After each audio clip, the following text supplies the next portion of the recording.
Welcome to Culture No Cap. I'm your host, Eric Spencer. I'm with co-host, Reverend Eric Helton in the building. What's up, man? How you doing? Good, bro. I'm good, bro. Well, we're starting a little different this time. We have special guests. We have Antonia Chambers from Evolving Pathways and Horizons. Welcome to the show. Thank you. Thank you. Absolutely. Kind of tell us what you do with Evolving Pathways and Horizons.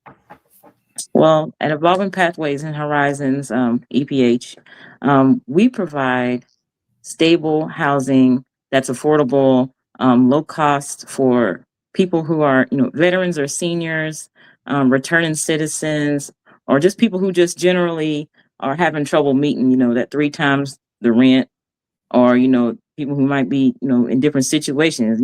Anybody can be homeless. Homeless is not, you know, always that person that's always on the street all the time. It could be somebody sleeping on somebody's couch. It could be, your friends or your brother and sister. They just don't have a place to call home that's theirs. So what we do is we provide stable housing, living. It's shared living, or you can do a private room, and it's just more affordable. I mean, nowadays, rent. If you go and rent a place, it's going to cost you, $1,500-$1,600, up to $2,000 for something small. And everybody can't afford that. So, we try to make it a little bit more easy accessible for people to have a house or somewhere to say they have a place to stay. Nice. And it looks like you said veterans, seniors, returning citizens. Yeah. We don't really put a limit. We don't really put a limit on who's eligible to be able to join the program. Right. What made you want to do this? What did you see the need, or how did you see the need for this? Just doing my research, I've seen that the homeless population in Winston-Salem is just outrageous. I mean, you're thinking that maybe I'm thinking that maybe the statistic was maybe like 1 out of every 7 or 8 individuals is experiencing some type of homelessness in Winston-Salem.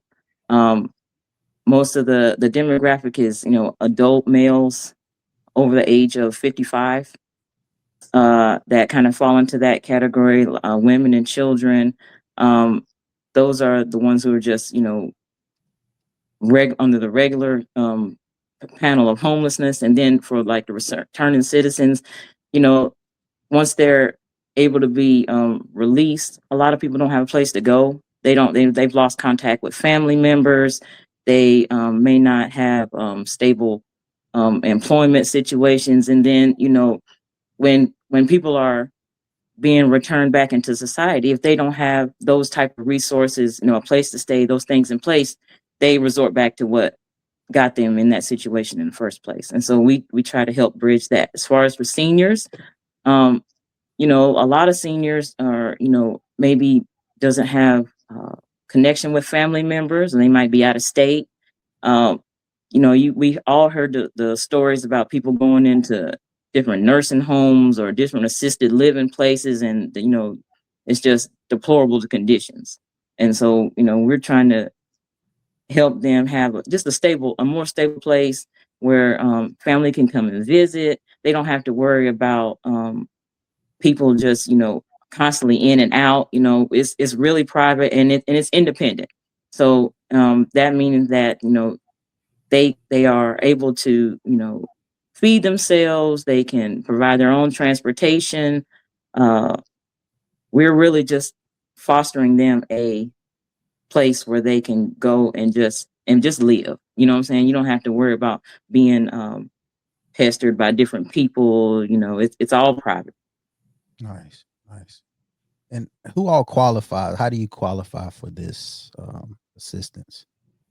Well, like I say, as long as you can meet the income requirements. So a lot of people who we serve are older, so they'll a lot of them have like government assisted payments, SSI, SSID.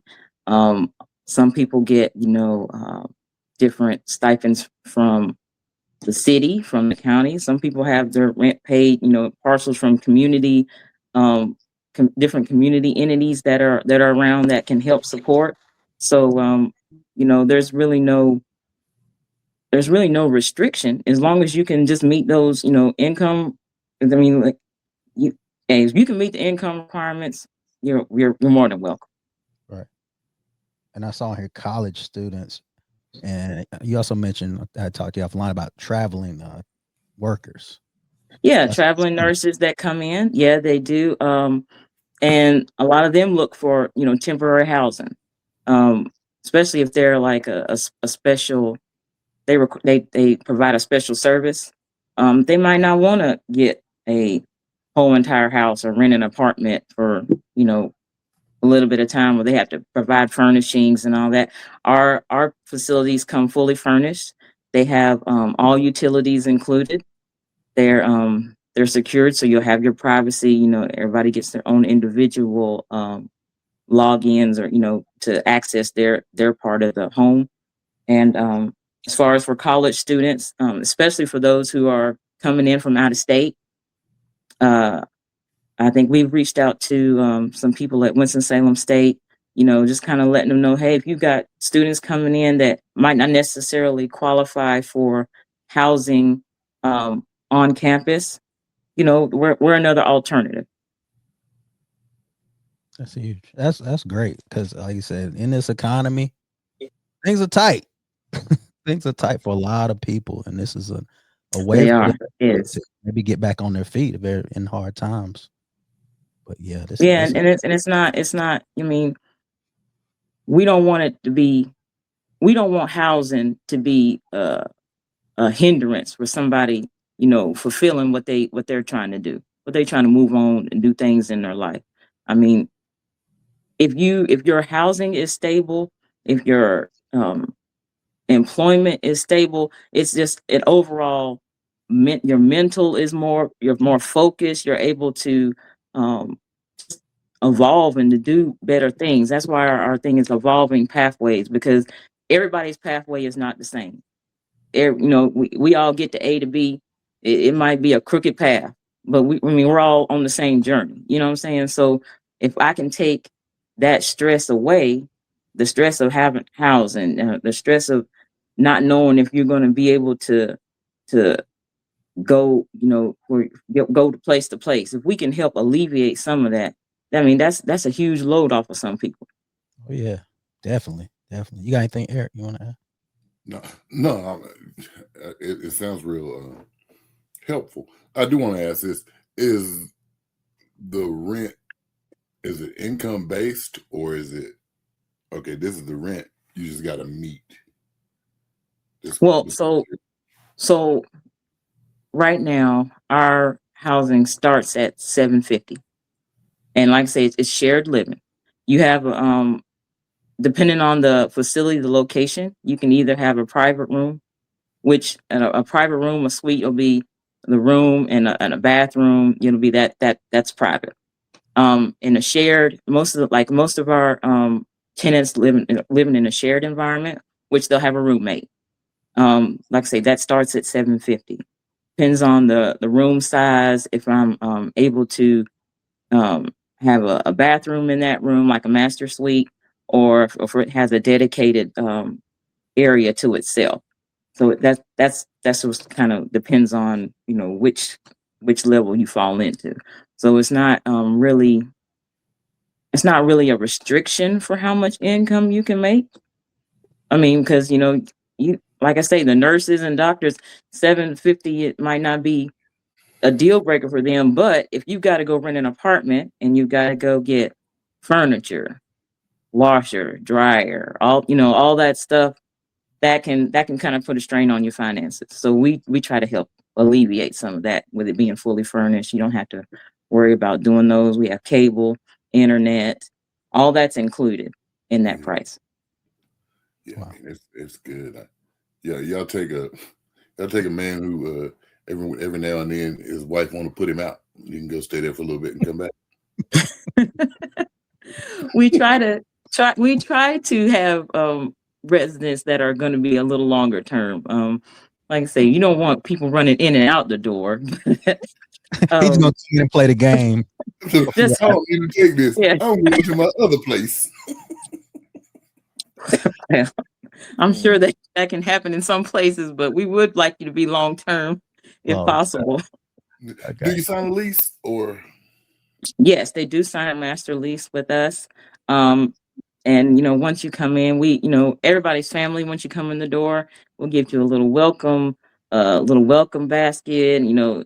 Make sure you know the lay of the land. Make sure that you understand, what type of resources are available to you as far as what's in the area, retail, convenience stores, all that kind of stuff. And we also give them a list of, available transportation sources that are around. Gosh, we try to give everything in a packet, one-stop shop. We don't want you to have any question. When you move in, day one, you're set. We don't want you to have to want or need for anything. That's great. That's awesome. That sounds good. It really does. Yeah. So if someone's interested in this housing, affordable housing, how do they get in contact with you? They can visit our website, which is www.ephconsulting.net. There's a button there that you can click. It's an assessment. Just gives you a brief rundown that gives your name, your number, where we can contact you at, and also you can call us on our phone number 336-793-2705. That'll get you direct to me, or it'll get you to our assistant, who can also take down your information, and then we'll get back in touch with you and see how we can help. What's our availability, how soon you're looking to move, and where else can we be a help. Nice. What about on social media? You have any social media tags you want to? Yes, you can find us on Facebook. That's Evolving Pathways and Horizons Consulting Group. We're on Instagram, Threads, TikTok, and LinkedIn. If you like to, all of them use that same tag, Evolving Pathways and Horizons, or EPH Consulting Group. We're on all of those. Nice. Well, I applaud what you're doing, and like I said, any way we can help, we're in. So. Absolutely. Appreciate it. I appreciate y'all having me on to talk about my organization, what we got going. Thank y'all. Yep. Open door anytime you want to come on, for sure. Thank you, man. Thank you. All right. You have a good one. All right. See ya. Bye-bye. That's cool. Hey, man. That's pretty cool. It really is. I mean, like, seriously. Right there. If you don't have an excuse, $750, and your utilities are paid, you can't beat You can't beat it. You can't really beat it. But yeah. Well, let's get into it. I'm trying to chew a Starburst. Yeah. Sorry. Oh man, let's talk about the Target boycott situation. I'm gonna call it a situation because this was a situation. This wasn't a boycott completely. The boycott, according to Jamal Bryant, is over. But Tamika Mallory, Nina Turner, Nakeem Armstrong, they say, nah, not so fast. When you saw this, man, what did you think? Tell you, my mind went to Malcolm X watching the movie, and Malcolm said something to the effect of, the greatest organization for Black people ever made, and niggas ruined it. That's what you go to, huh? First. Because it's like you hit Target, you hit them in the pocket. You did good things. Now we arguing over who was the leader. Are you still having it? It's chaos. Well, I question it from the beginning, honestly. I was wondering I asked who's the face of this movement? Like, who's the face of this boycott? and you said Jamal, and I said okay, but I saw other people chiming in like Tamika Mallory, and I was like, are they part of it, or is this a group that? But apparently there was like several movements going on at the same time. Apparently he piggybacked onto their thing and then called the boycott, called it a fast. Yeah, he called So it it didn't fast. look like he was stealing it. He called it a fast. But he was a face because he was, I don't want to say the loudest, but he was the most visible. Right. That's what I'm saying. He had the most notoriety out of all of these people that I mentioned, right? Wouldn't you agree to that? Absolutely.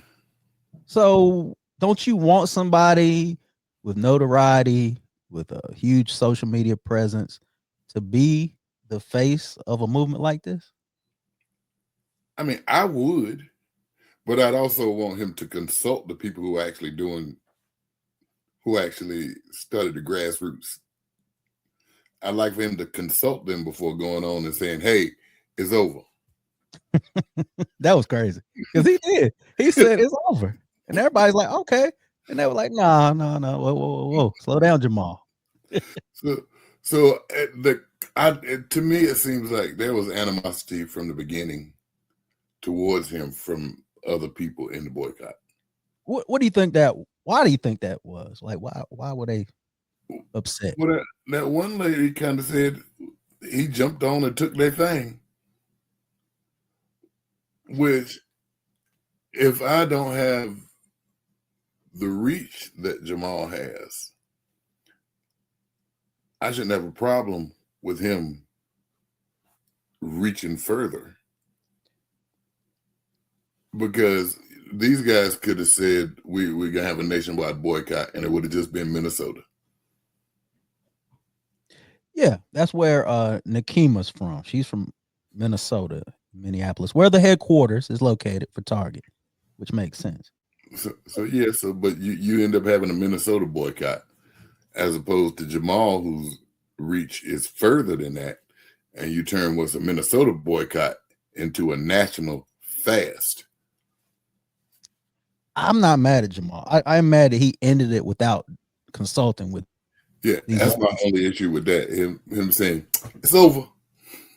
Yeah, but the reason, let's be honest, the reason he said it was over is because 3 of the 4 demands were met. $2 billion invested into Black-owned business, investing $100 million in grants to support Black-led organizations, and then a pilot program with an HBCU that involved internships. That was met. Target agreed to that. Target said. What? Target said we ain't met nothing. I did not hear that. Did I really say that? You're kidding, right? No. Well, are they saying that? Are they saying that to protect their brand from people who are like, why did y'all do all of this? Or why would Jamal go on to say these demands were met if they weren't? I don't know. I'm asking. I didn't hear that Target said, "Nah, we didn't do this." It has turned into a mess. Because I've named all these things. The only thing he said that wasn't met was the $250 million to be deposited into a Black-owned bank. Thanks. And that would take time, he said, which I get. But so you think that Jamal jumped the gun here? Jamal definitely jumped the gun. He definitely jumped the gun. Which, I mean, he came back and apologized. Yeah, he apologized because he felt like, well, he wasn't trying to step on their toes in the situation. But you did, Jamal. You clearly did. Before, Jamal, you shouldn't talk to us. You just said, can we sit down and have a conversation about this? Instead, because when you sent me that thing saying, we showed Jamal saying, it's over, peace. Yeah. Well, you didn't believe it? You said you still not going. And a lot of people said it's F Target forever. Like they never going back.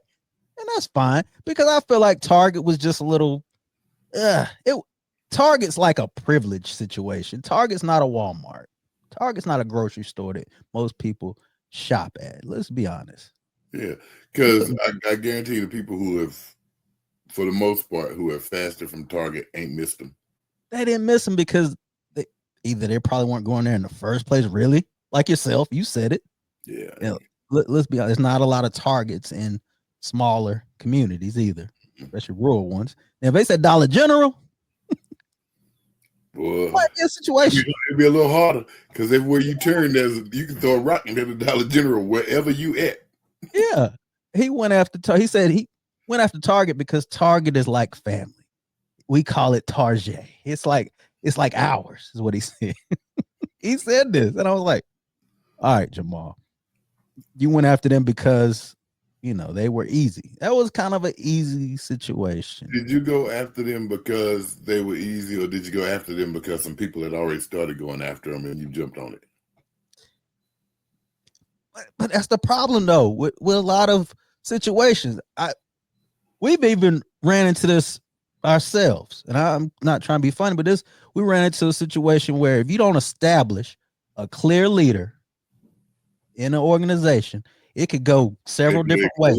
Yeah, and they didn't establish a leader. They didn't. Yeah, the whole they were organized in that, hey, we're not gonna go to Target, but that seems to be about it. That's because one time you had Sharpton meeting with him. Yeah, Sharpton was involved at one point. I forgot about him. He was. Yeah, so it's a lack of organization, but see, it never would have came to the forefront. We never would have known it if he hadn't said it's over. Yeah, just really, these things are better off just kind of dying out. Yeah, we don't have to know the details of the agreement necessarily. We would like to if we really did the boycott, but I'm just saying, like, to say it's over without really talking about it and saying, to the people who started it, it's just weird. Because the first thing people said was he got paid. We meaning you, they meaning you. Hey, I was one of them people. I know you was. Hey, but I wasn't the only people. I was with you because I was like, something don't sound right. Yeah, what they pay him to get him to say it's done? But he says he didn't get paid. The church didn't get anything. But let me ask you this though. Let's be real quick. So, if these were, you said Target said they weren't met, but if these were met, 3 out of 4, is that enough to say it's over? If he had to talk to them, was this enough? I mean, you're looking at $2 billion, you're looking at 100 million, you're looking at internships. Is that enough to say it's over? Nope. Then why do you say that? You need to get all 4 things, even though they said this 4th thing is in the works.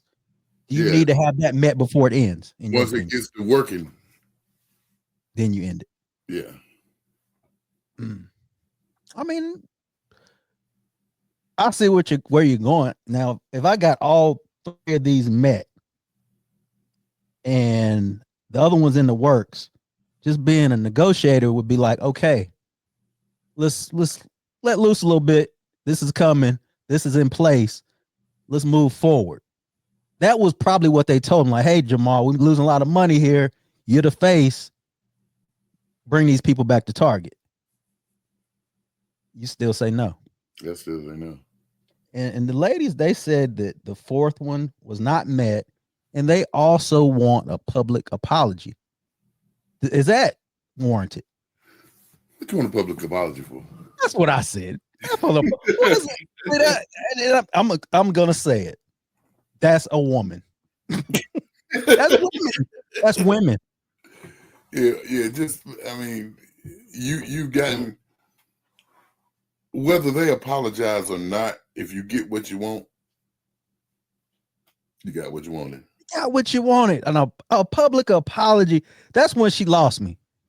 It was Nina Turner. I think Maybe it was Nina. She got up there and she said, "Not in my house." And then she said, "We want a public apology because they publicly disrespected the black community." I was like, Yeah, see, you doing it. Yeah.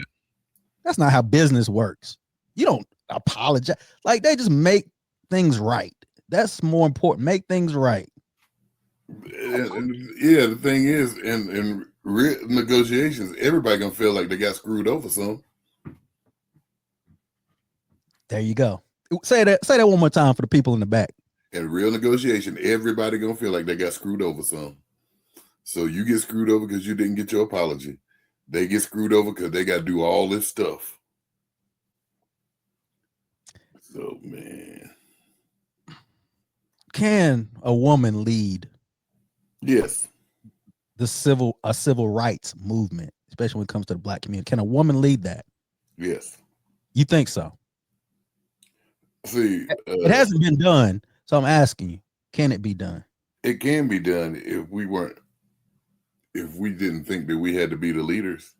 If we had a woman leading this country right now, gas wouldn't be $4 a gallon. Because a woman can lead. We wouldn't have forever wars. We just haven't seen it, is what I'm saying.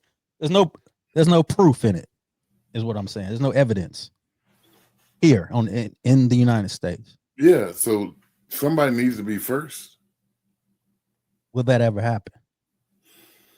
You know what? Now, are you asking, will it ever happen in the civil rights, or will it ever happen in the country? Well, let's start with civil rights. I think there's a chance.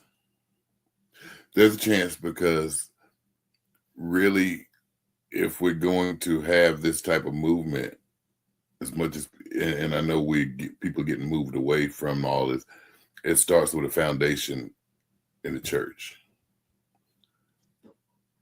And guess what? It's more women in the church than it is men. But in leadership roles, it's men. Right? Yeah. And that's where it's always been. And I don't think that's like just happenstance. That's the way it's been because it's tradition. In the household, the man's supposed to lead. I think that's kind of the doctrine of being a Christian. Am I wrong? It is, however, in order for the man to truly lead, he's got to be led by God. Exactly. So if you're in a household and a man isn't led by God, how's he going to lead you? So you're saying if a woman's led by God, she could lead. It's not. She could lead the household. Yeah. I know y'all don't want to hear that. I'm just asking. I'm really asking because when I hear this situation, I look at all three of these women attacking Jamal, clearly asking for an apology. I mean, it's just a mess. And I'm not saying it's because they're women, but women are more emotional than men. So clearly not these women. These women can't lead. Is that what you're trying to say? Is that why Jamal stepped in? Yeah, these women are not the ones right. Able to do it. But I think a woman can. Okay. Now, what about for this country? I think the fact that we've had 2 terms of Donald Trump. Nah, it ain't gonna be no woman president. We ain't gonna see. I think you're right. And some would argue that a woman could play a key role, especially in this organization, in the civil rights movement, would played a key role in the background and been instrumental. And there's nothing wrong with that. I don't think there's anything wrong with people being in the background of any movement, as long as you're doing the work. Because everybody can't be up front. You got to have workers. Yeah, that's what bothers me with this situation, because I feel like maybe all 4 of them wanted to lead situation and got all messed up. It's kind of unfortunate because it was a huge movement. It was He compared it to Montgomery boycott, which please don't do that ever again. Don't do that no more. But yeah, don't do that no more. But now think about how much bigger the movement would have been if they'd all been on the same page. It would have been huge. They might have expanded, and maybe then they would have went and boycotted Wally World too. Yeah, it could have been huge because you got to look at who's shopping here too. It's a lot of women that are shopping at these stores who go to the grocery store a lot of time, who go to these places. That's who was really leading this, really, to be honest with you, economically. They were. So if we think about that, he became the face. Should he have introduced a woman as the leader? I don't know, because we saw this with Kamala. Are black men so... Yes, we are so misogynist. Yeah, that we're not gonna follow a woman. Yeah, we'll even go against our own interest. I think so. I think that's why he had to do this. He had to do it. Is that a woman problem or is that a us problem? It's a human problem. It's everybody's problem. It is. Yeah, it's becoming everybody's problem because we won't allow it. But then what happens is you have these three women do this, and then you say, "See, that's why." Yeah, I did that just now. Yep. I did it because honestly, what I see here is like a situation could have been private, behind closed doors, made publicly, and it looks unorganized. It looks unprofessional. It looks bad for everybody, for the whole movement. Yeah, that's what my issue with that was. Like, they should call Jamal Black. Hey, Jamal, that's not ready for this. Not feeling what you did. We don't agree. We're not over. But they blasted him. They blasted this dude. That hurt. Now you wonder if they had done it in privately, would Jamal have came out with an apology? Because he's big for replying to viral moments. That's a good question. I don't know. I don't know if he would have apologized or not. But you know what? We don't know. Because it didn't happen. It didn't happen. It didn't happen. A mess. It's a mess, man. When I saw it, I'm like, this is embarrassing. Really. So you're gonna, with stuff like this, you minimize the movement that you made. Yeah. For what? What? Somebody want credit for something. Yeah. Like, and maybe Jamal wanted credit. I don't know. I don't know if he wanted credit or he was just ready for it to end because some of these things were met. I don't know. Hard to say. Yeah, so the question becomes, were they meeting with Jamal or were they meeting with the women? Because clearly Jamal said something about the 3 out of 4 being met. Had they met with him and told him this? Did they not meet with the ladies? It could have been a divide and conquer situation. And, just listen to what you sent me with Roland. Seemed like the women didn't get along either. They had some beef. And it's just like, can't we all just get along for the greater good of... We all trying to do the same thing, and we're doing this. But when you mix social media, it plays a role. Plays a huge role. This would have never happened with the civil rights movement. Nope. They would have called Martin up. Martin, we got to talk to you. And they would have resolved this. It would have never made the paper. It would never made the news. Well, Martin would have said, look, I'm the leader of this movement. Back down. And people would have respected that, though. But yeah, it was clear. I mentioned this to you. I asked you this. I said, do you think he has enough respect? Do people respect Jamal enough to lead? That was way back. And you said, maybe. I don't remember. Yeah, that was pretty much it. Maybe.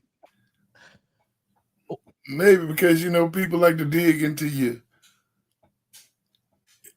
your personals.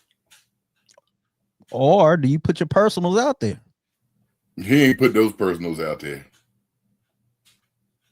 Okay. But he put some personals. His wife's personals, actually. Her personals all out there. But Man, I was somewhere. I'll tell you about after. And this woman had on a dress. I saw her from far off. I said, "Oh, she's got a nude. She's got the nude color." She didn't. She was nude? No, I'm saying, it was like the dress was white, and then it was like it looked like white and nude and stuff. It wasn't. It wasn't. Wow. You got to tell me offline. My wife saw it too. We wasn't together when I saw, but when we got in the car later, she brought it up. That's crazy. People just, they don't care, man. At all. But yeah, so hopefully moving forward, they will get this together and maybe these demands will be met as a collective. If I'm Target, I ain't. I'm going to sit back and watch y'all. I might take some of this stuff back. Watch y'all sit there and argue. Because what was a good idea, y'all ruined it. Yeah. And plus, I got people saying, I ain't never going back anyway. I bet. Well, that begs the question, like, what is a boycott? Like, in a boycott, whenever you demand something and once those demands are fulfilled or met, boom, you're done. Over. Yep. Okay. All right, just checking. That's what I thought it was. But some people like, it don't matter what they do. I don't realize I can live without them. I ain't going. Oh, I guess it's just freedom of choice, right? Yeah, that's clearly what that is. But like we're talking about the black economy. Like, so with this situation, we realize, like, you know what? We need more resources. We need more places to shop and spend the black dollar that we don't have. That's what didn't that come to your attention as well? It did, but then we got to get to where we support one another. I'm glad you said that. I'll play a little small clip for you. 40 years. That's the knowledge. That's the place we should operate in, because it dictates so much about where we at now. There was so much economy laws. There was so much community laws. There was so much family laws. There was a lot of dynamics lost, a lot of lives lost, a lot of minds lost. We lost a lot in 40 years. And we're trying to get it all back by hustling and doing LLCs and being CEOs. That ain't how you're going to get it back. Because what you're doing is you go back and you're trying to exploit your community, because a lot of y'all do business like crack dealers. That's Devontae Kyle from Grits and Eggs podcast. Great podcast. He was talking about 40 years, talking about the crack epidemic, the crack era. And he's saying a lot of ethics were, replaced with street mentality after that. And a lot of people are just out here just hustling. Customer service isn't important. A lot of things are just like, you know what? It's my business. I run it how I want to. I got to speak to you. Yeah. How do you feel about that when you hear that clip? It's terrible. And you don't grow your business that way. Right. Word of mouth advertising is the best and the worst for you. Yeah. I don't know if I told you this. I was at you remember Peter from Real Housewives of Atlanta? Oh yeah. Gray beard guy. Yeah, he we went to his restaurant in Charlotte, and it was on my birthday, and my brother says, "Hey, Peter." Like, he was all happy to see him. Peter didn't even speak, didn't even acknowledge. He just waved my brother off as we were sitting in his restaurant, spending our money. I'll never forget that. And I thought about, like, wait a minute, mother. we spending our money. Yep. Can't we Because spend- they, and that's the problem. Do you want to go back to Peter's restaurant? Never. It closed down. Actually, it shut down. He like to steal. Because of lack of customer service. Was the food good? Food was great. You were supposed Apparently, he doesn't run a good business. You were supposed to food wasn't all that good anyway. Yeah, it was pretty good. I can't even front. It was really good. But yeah, lack of customer service. That stuff matters. It does matter. And boosting the price up. We talked about barbershops charging $100 for a haircut. There's a lot of things like that make us look like dude said, you looking at people like they're the junkies. We need we need you. That's not the case. But that's the mentality of a lot of people today. They don't want to be humble. It's mine and I'm gonna run it like this. I don't need you. But yeah, you really do. Because if you don't have customers, you ain't got no business. Where does that come from? I know he said it was from 40 years ago, the crack epidemic or whatever. I don't even know if it's that. Do you think it's just we just treat each other less than like it's about us. Our mentality is so different, and it's like we really don't care to get along. We all are entitled, we feel like. So my son had a job interview, and he called me. And he was like, man, I bombed that interview. I was like, well, it happens. He said, that dude was so condescending.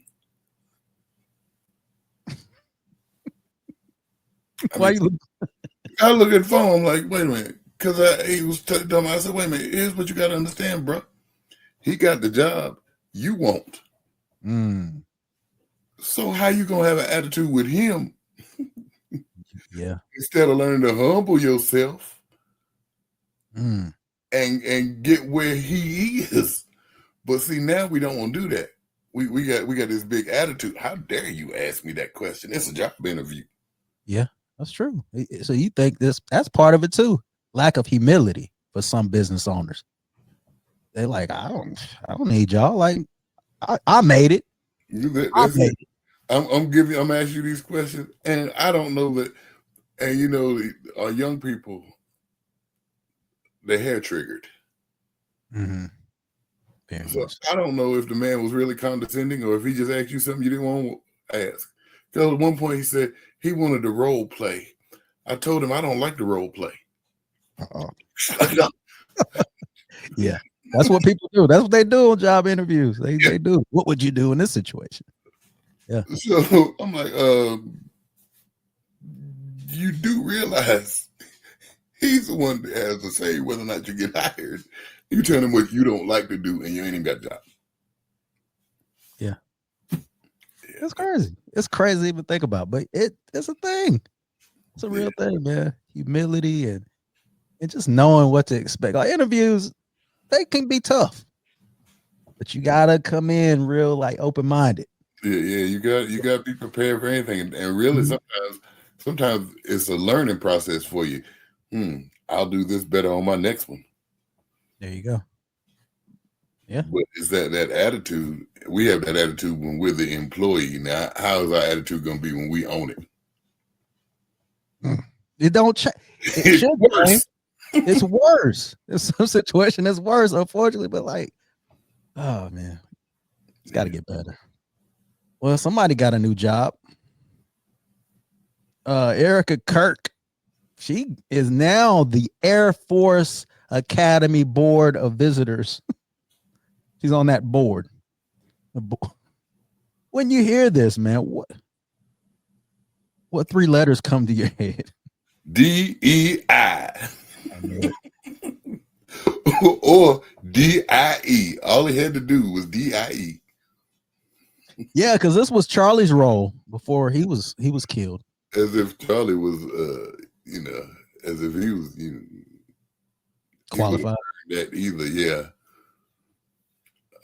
Yeah. But this is the non-DEI president. He's so DEI. Yeah, he is DEI to the fullest. Yeah, how she get a job? I mean, granted, her husband was in the same role, so I mean, it's just a fill-in, really. Fill-in role doesn't really entail. DEI. And what was Charlie to be qualified for that job? I didn't think he had a degree. DEI. No. I don't think he had a degree. She does have a few degrees. I will give her that. She has a bachelor's. I think she has a master's. So, but I'm not sure what he. I don't know. DEI. Yeah, but she did. She did have some encouraging words. Anyone disenfranchise you because you're a young man, especially a young white male man, don't ever let anyone talk down to you. We need strong men out there. Seriously, she talking about postal workers? He said, "Yeah, it was white male man." Don't let anyone disenfranchise you. Y'all don't see a problem with this. Y'all love to call President Obama the divider. Y'all don't see a problem with this. He has to get her base. I mean, he already has her base, but to actually embrace her and get Turning Point people to keep them, he had to do this. He had to do this. Right? I thought she, after her husband got what happened, that she would have spent some more time with her kids. I ain't seen them kids. You seen the kids? I ain't seen them kids. I ain't seen the kids. All I see is her parading around. Everywhere. Everywhere. She's always. I don't know. This is weird, but it's been a weird time since he's been in office. So it's I mean, but she's not DEI because Trump supporters will tell you she's not, because Trump told you she's not. Anything he says. Hey, gas prices are down too, right? This dude said today how gas was down and how his approval her rating was high as it's ever been. And I'm like, do these people believe this? They do. They believe everything he says. It's crazy, right? Man, it's unreal. And gas going up every day. Like, can you not see that gas prices are going up? I saw it yesterday. I was like, wait a minute. That only gave me half a tank. Man, I went to get gas a couple days ago. And I had my membership, whatever. I had a 25-cent per gallon discount. You know how much that gas was per gallon? $4.25. You must be a premium guy. I got to, yeah. Yeah, okay. I'm gonna say I ain't pay that. Yeah, no. You got to do premium. Ugh, Yeah, that's even worse. yeah. Oh, I'll be John Brown. I ain't say I'll be John Brown either. Nah, no, you didn't. Well, yeah, she said that. That's that. What is this, 1945? I rode by yesterday, and it was for 87. It was $3.59. Rode by today, same place for 87. It was $3.69. But it's not going up. Don't believe your eyes, people. Don't believe your eyes. Believe your pocketbook. Don't believe your eyes. This is great. But this is great for America because the American oil companies are making money. Oh, okay. Is that we telling ourselves? That's what he's telling you. And they say, yeah, that's right. Mr. President, President Donald Trump, Mr. President, sir. Yes, sir. Mr. President Donald Trump, sir. Wow. Yeah, I don't know. Congratulations to Erika. Mm. That didn't even sound right coming out of my mouth. Sounds terrible. Yeah. Oh man. But yeah, speaking of racist and racism, weren't, but we might as well. Did you hear about like these racist messages coming to people's phones? No, listen to this. Wave of racist text messages sent to Americans, including children, in at least a dozen states. The texts addressed to people using their names sent from anonymous accounts. And tonight, the FBI and authorities in several states now investigating. I haven't gotten a text yet, but I'm hopeful. I don't want to. I'm guessing you haven't either. Nah, but like I tell you, I saw that racist message on the guy's shirt yesterday. Yeah, tell us about that. That was crazy. So we went to a grocery store. The guy has a shirt. I walked past him once, and he looked at me funny. But I kept walking.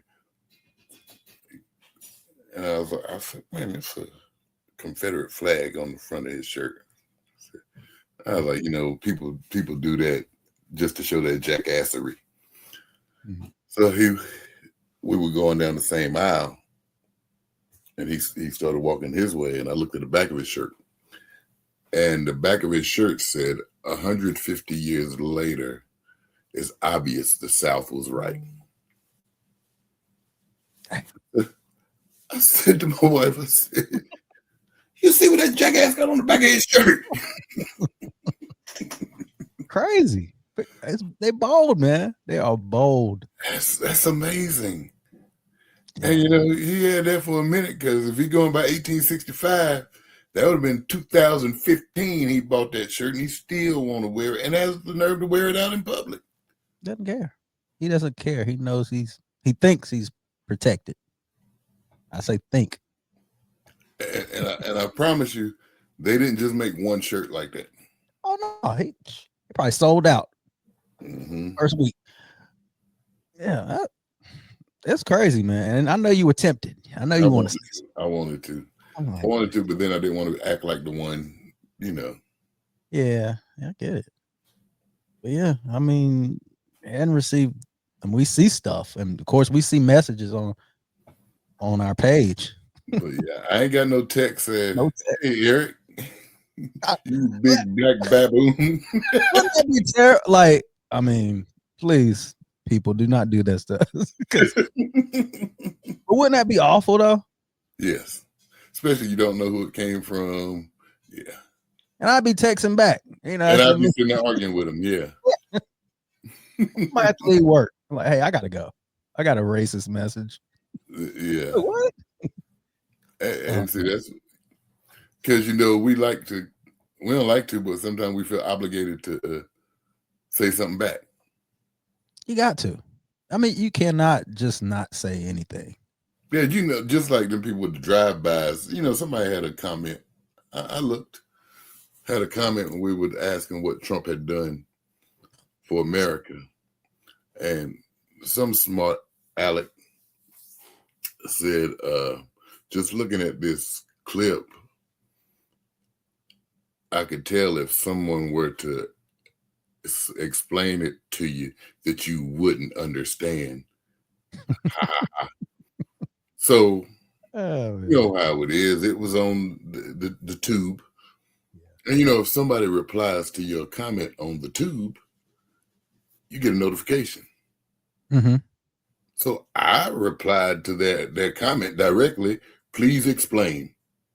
Why they ain't never say nothing else? You couldn't explain it. They couldn't explain anything here. That's what I said, man. I don't even take this stuff. It's like, okay, we know certain clips are gonna get, messages, racist stuff. It's just part of it. Just catch us on right there. We'll respond. Most days no. Most days ignore it. Some days I love it. Just depends. Just because. I don't know. Oh man. Well, you know what I don't love? Bam Adebayo's 83-point game. I first off, respect to Bam. You met Bam. Yeah. Nice guy, right? Man, down to earth dude, man. With this 83 points, that he broke Kobe's record. Kobe had scored 81, right? Yep. So then he is now in second place.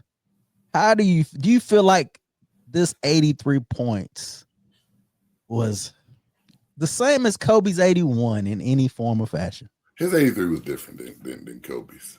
It was. but it's still 83 points. Different.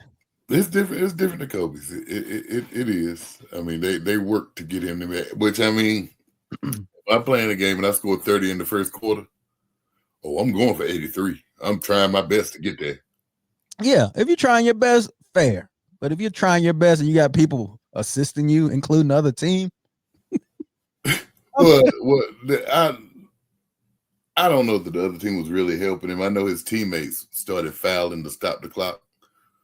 Which, if you'll see, there's a clip of Bam telling them not to do that. But the Wizards were not flopping. They were kind of throwing their season. Yeah, they're tanking. Yeah, they're tanking. So there's that. Yeah, but still don't nobody want to be in the record books for giving up 83 points. Do you think they cared? Yeah, I think how it still bothers Jalen Rose that Kobe scored 81 on him. Yeah, I guess. But you have that. You have the team stopping the clock. You have a coach calling timeouts, challenging plays. You have like I said, all the fouls, the free throws, Yeah, I don't blame him for that. He got fouled. He went to the free throw line. They wasn't like he was flopping to get the fouls.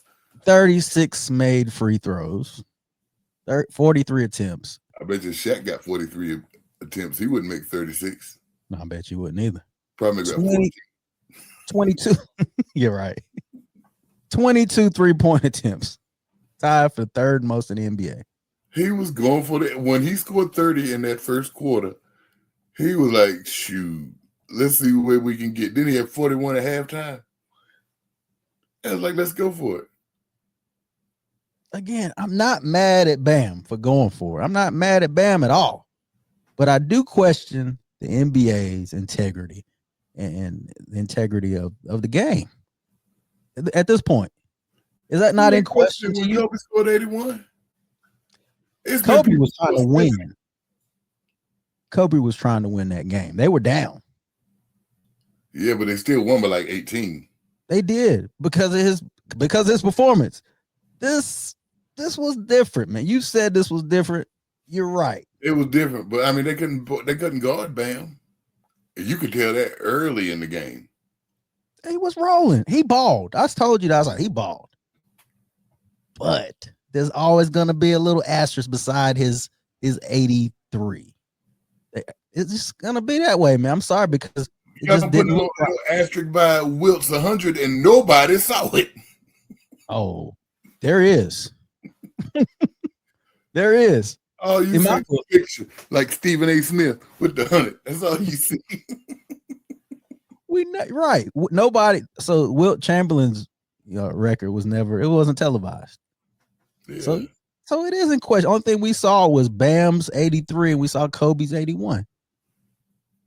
But 83 points, 83 points. And all them shots he took, you know how tiring that is.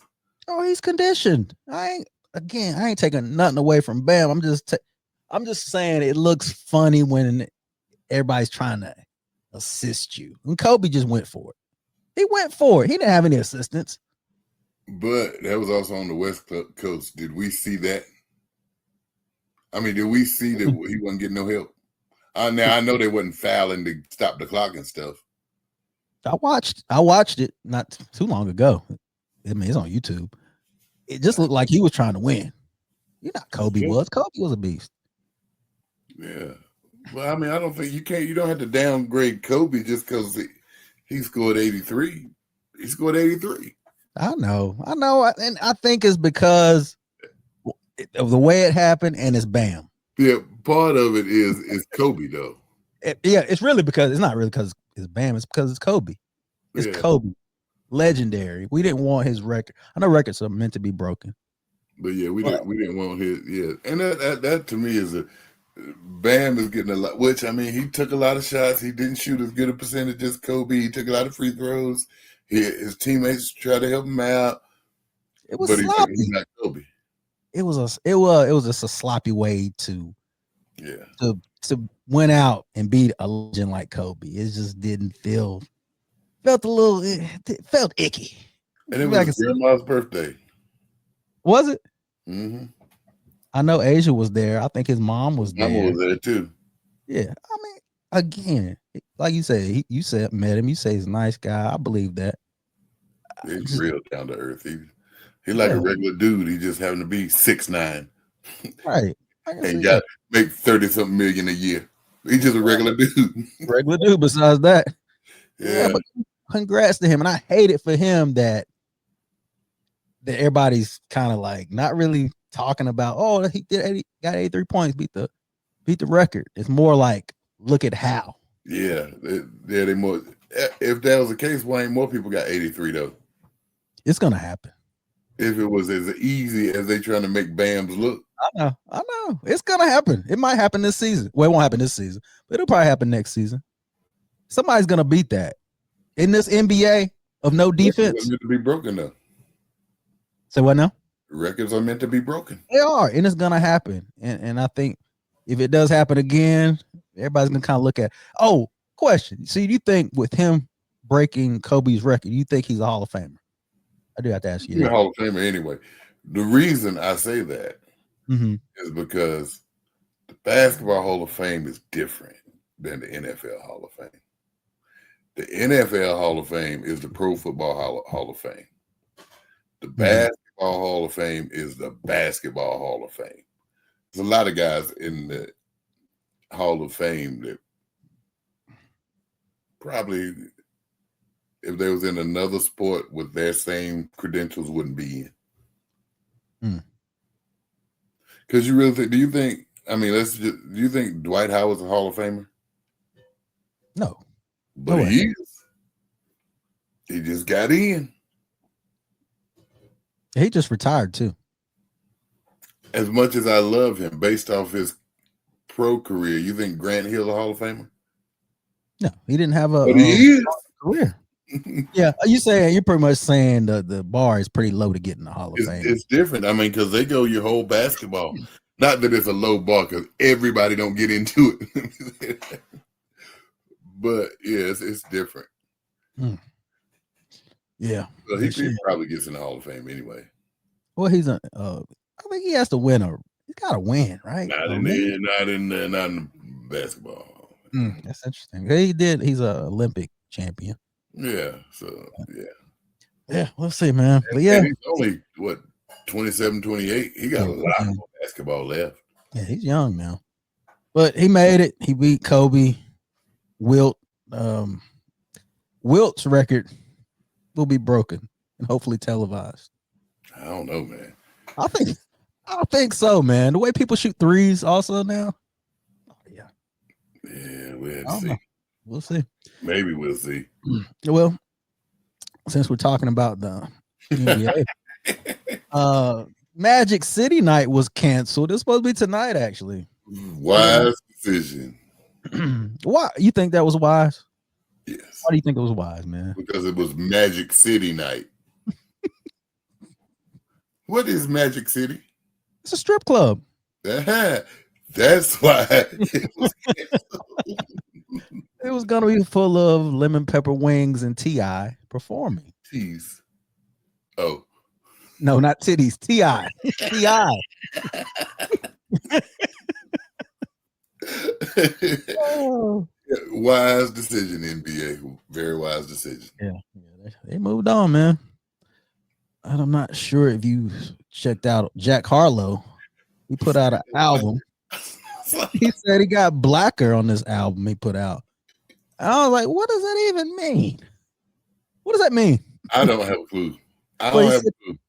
He said that his sound, it's an R&B album he put out. He says he leaned into black music more than before, where a lot of white artists tend to like move on to pop, or we saw Post Malone pop, then country, Pink R&B, then pop. And it brings a question. Do you think white? I got a question for you, bro. Read that for me, will you? Jack Harlow is dang. Check that out. He said I got blacker. Let's leave it. He said I got blacker. I don't. What do that mean? Well, just like I said, he embraced R&B and more black. We gotta agree. R&B is black music. Most of everything is black music, but particularly R&B is ours. Right. So he embraced that. It sounds blacker. That's what he's saying. But when I ask you, I'm asking you this: do you think white artists have more of a privilege of changing genres more than the black artists? We saw like Post Malone, for instance. Remember he was a rapper? You remember that? Yeah. I don't know. I think Beyonce kind of broke that. But she's Beyonce. He's Beyonce. I don't even think you can compare. And it ain't like she was just accepted with welcome arms. At all. At all. That's what I'm saying. She wasn't accepted where Post Malone's been accepted for the most part in every genre. Rap was a little shaky, but he got in the door and he moved on. Yeah, he moved on because we didn't embrace. Remember, I'm gonna see. Remember how everybody liked Ice Baby, Yeah, I remember that. and then they said, "Wait a minute, he white." And they still, And we stopped liking it. we stopped liking it to a certain point. But as soon as we stopped liking it, it became more popular. Yeah, white people started liking it. They started loving it and it blew up. So what does that tell you? Yeah, but we stopped liking it. We did. We stopped liking it. But that's what I'm saying. Do we really? I know we're kind of the needle of the culture. We define the culture. I get that part. But when it comes to money and impact, these dudes can move all across. We see Justin Timberlake. We see even Kid Rock. He went from rap to rock to racism. He's been everywhere. You've been holding that one, ain't you? Yeah. I mean, really, he went everywhere. So I'm just saying, like, they got more like pull, more leeway. They can just move around. I don't know. Yeah, I agree. But the funny part is, guess the name of the album? What?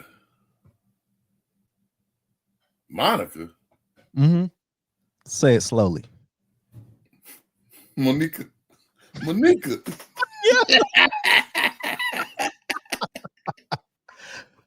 Yeah, he get a little backlash for that a little bit. And he needed for that. Nigga. Because that ain't what it couldn't have been. He wrote it to a girl named Monica. Okay. Monica.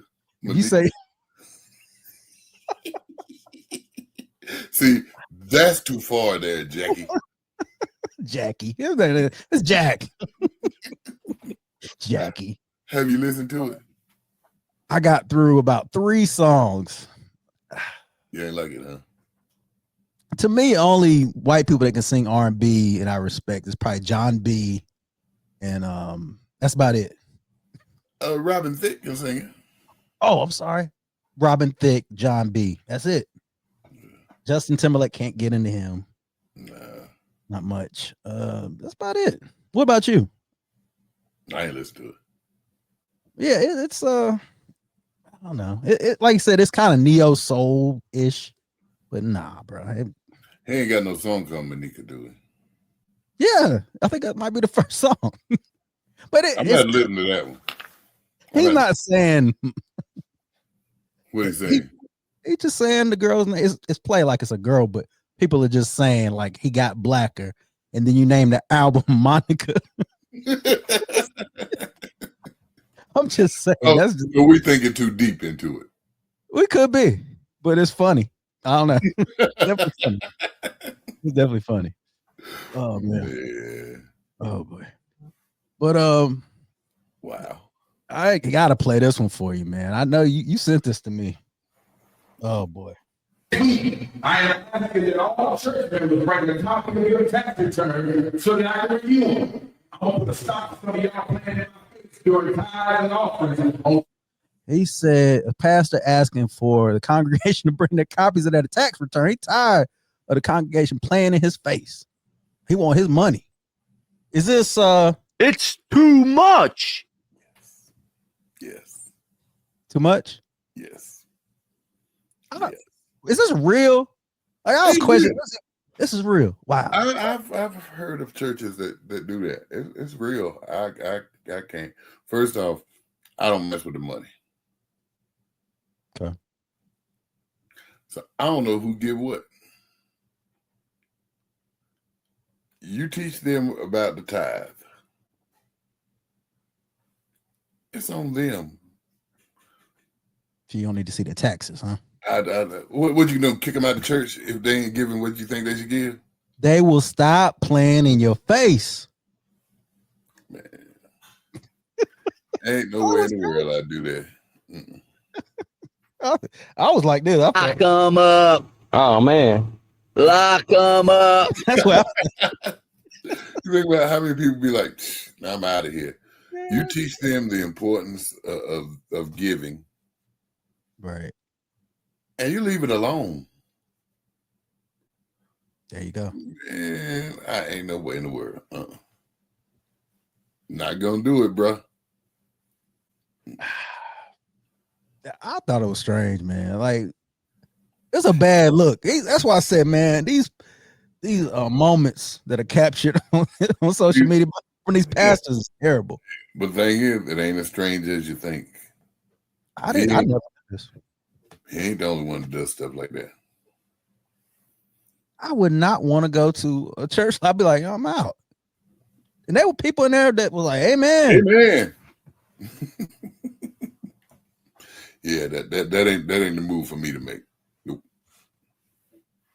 Copies of your taxes, man. My personal information for you to go through and supposed to give. Nah. That's between you and God. Yeah, clearly. But nah, this guy, I was like, man, that is way too much. Yeah, that is not. It's too much. Way too much, buddy. Way too much. Oh, man. Boy. But shout out to all the listeners out there, man. We got a few new listeners out there. We appreciate y'all tuning in and yeah. Subscribe, like, comment, do all the things, man. Yeah. You got anything you want to say before we get out of here? 2 things. Mm-hmm. I got 2 this time. Oh, 2. Okay. Because you tried to just make it not happen. What Number 1, congratulations to the Duke Blue Devils men's basketball team.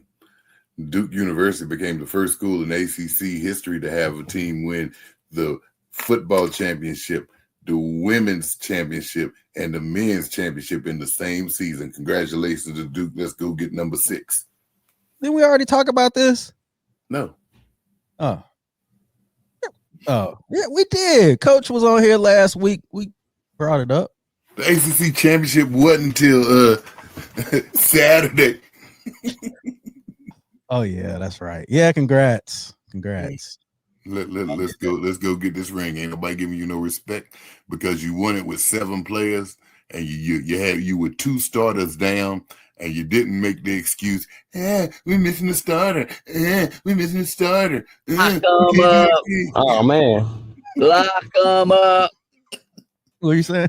We're missing a starter. Just think if we had our starters, we'd be able to win. We missing somebody. You ain't hear none of that. We had to play 3 games in 3 days. We was tired. No excuses. You just win.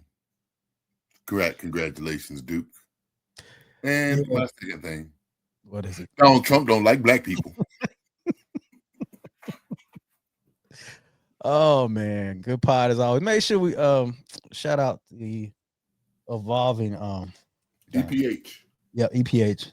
Evolving Pathways on Horizon. Shout out to them, man, for doing their thing with that and coming on the show. Shout out to Antonia and Lee with that. But yeah, man, good pod as always, bro. Appreciate you. All right, love you, man. Love you too, man. It's been another episode of Culture No Cap. Make sure you subscribe, like, do all the things. Peace. Peace.